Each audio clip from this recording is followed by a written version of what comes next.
Hosana putra Daud, terpujilah yang datang dalam nama Tuhan, Hosana di tempat tinggi.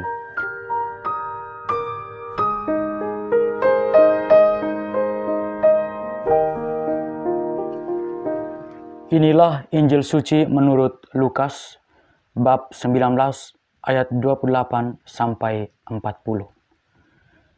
Dalam perjalanannya ke Yerusalem, ketika telah dekat Betfage dan Betania yang terletak di gunung yang bernama Bukit Zaitun, Yesus menyuruh 2 orang muridnya dengan pesan, "Pergilah ke kampung itu, kamu akan mendapat seekor keledai muda tertambat yang belum pernah ditunggangi orang.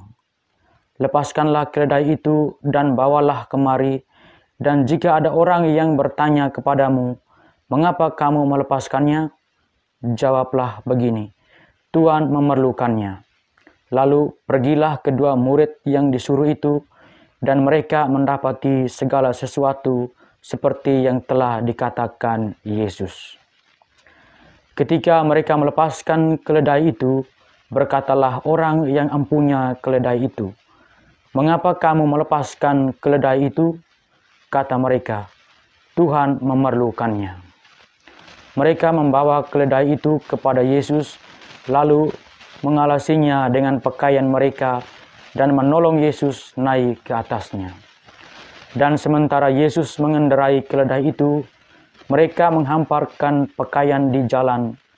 Ketika Yesus sudah dekat Yerusalem, di jalan yang menurun dari Bukit Zaitun, mulailah semua murid yang mengiringi dia bergembira dan memuji Allah dengan suara nyaring oleh karena mujizat yang telah mereka lihat.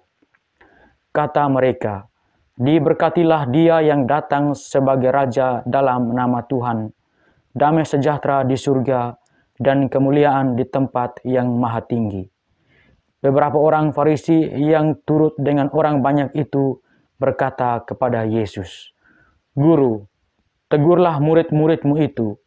Jawab Yesus kepada mereka, 'Aku berkata kepadamu, jika mereka ini diam, maka batu-batu ini akan berteriak.' Demikianlah sabda Tuhan.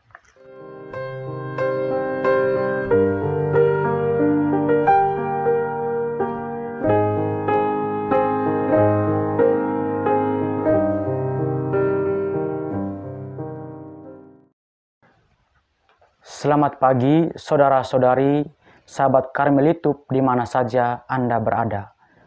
Salam jumpa dalam Mimbar Aroma Sabda Minggu Palma 2022 di bawah tema Minggu Palma versus drama iman yang kontradiktif.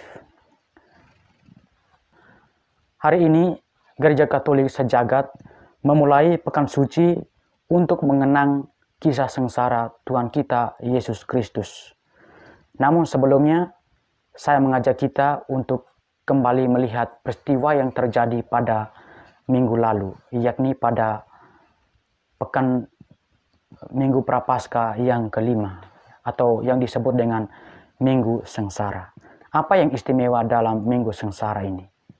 Yang menjadi hal yang istimewa itu adalah bahwa untuk mengenang kisah sengsara Yesus itu, semua arca atau patung diselubungkan.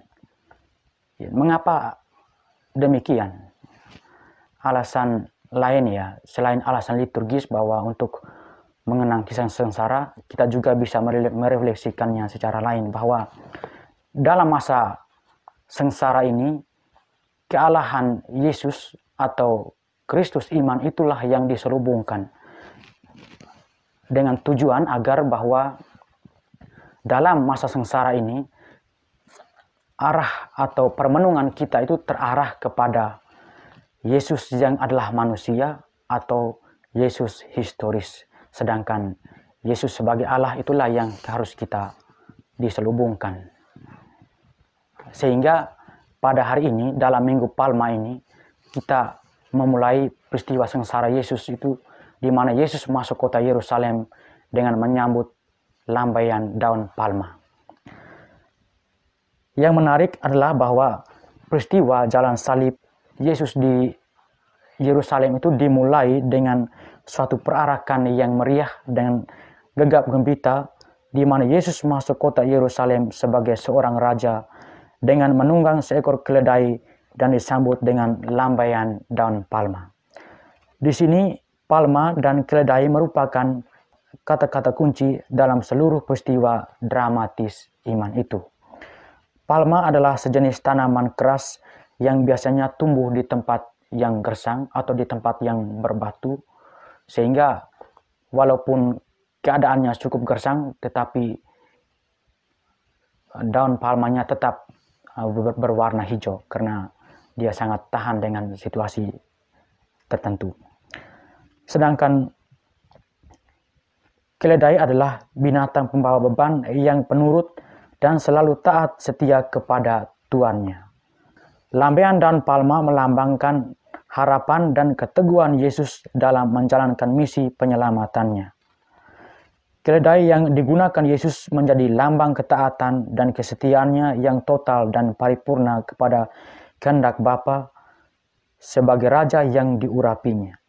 Yesus bagaikan seekor keledai yang siap menunaikan tugas perutusannya, dan Yesus siap menerima beban untuk menanggung segala dosa manusia. Dari bacaan yang telah kita dengar tadi, kita bisa menemukan 2 poin. Dan yang pertama mengenai identitas Yesus sebagai raja yang lemah lembut.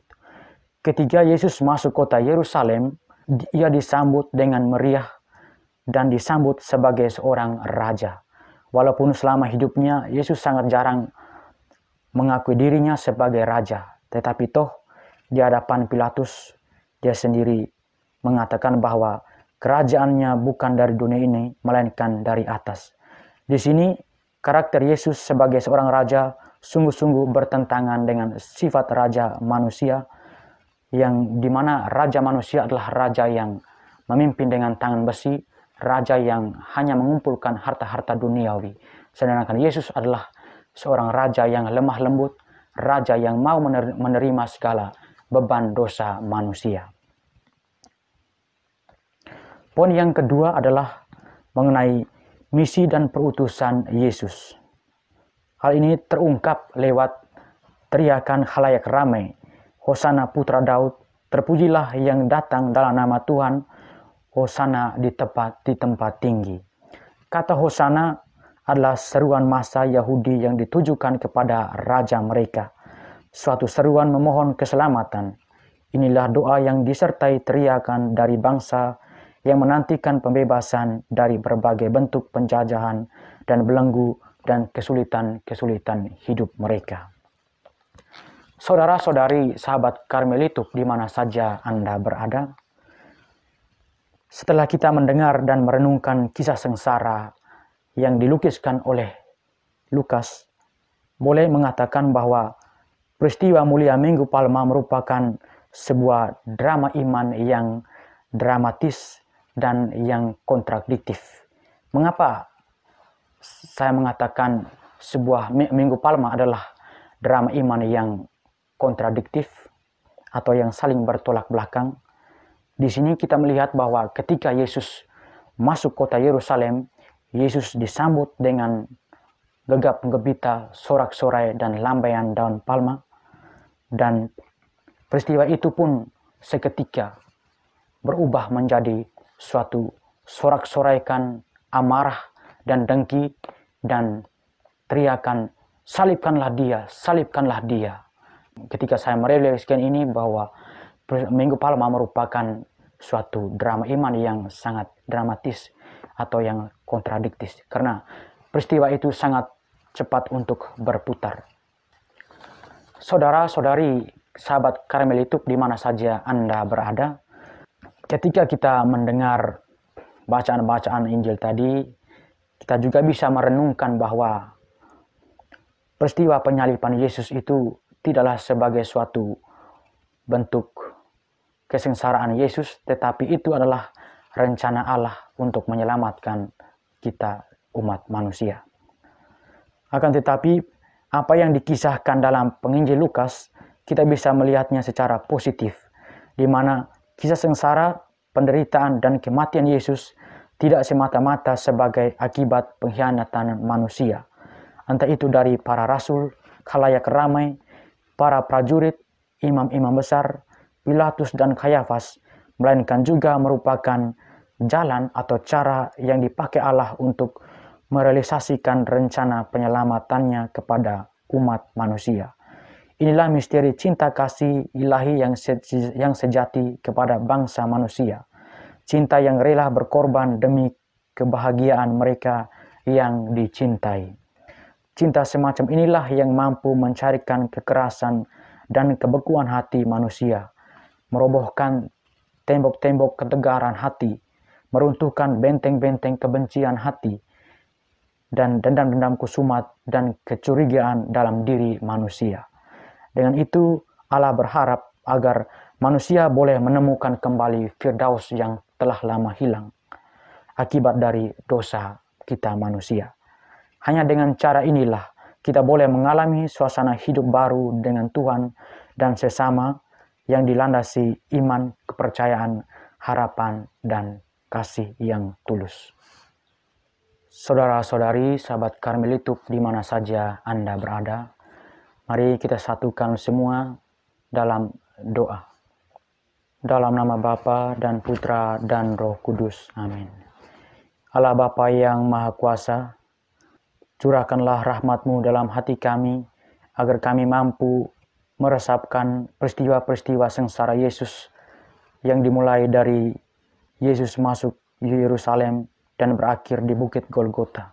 Mampukanlah kami untuk meresapkanlah semua ini di dalam perjalanan hidup kami, agar kami boleh merenungkannya dengan baik dan mampu untuk merealisasikan hidup kami terhadap sesama kami. Amin. Dalam nama Bapa dan Putra dan Roh Kudus. Amin.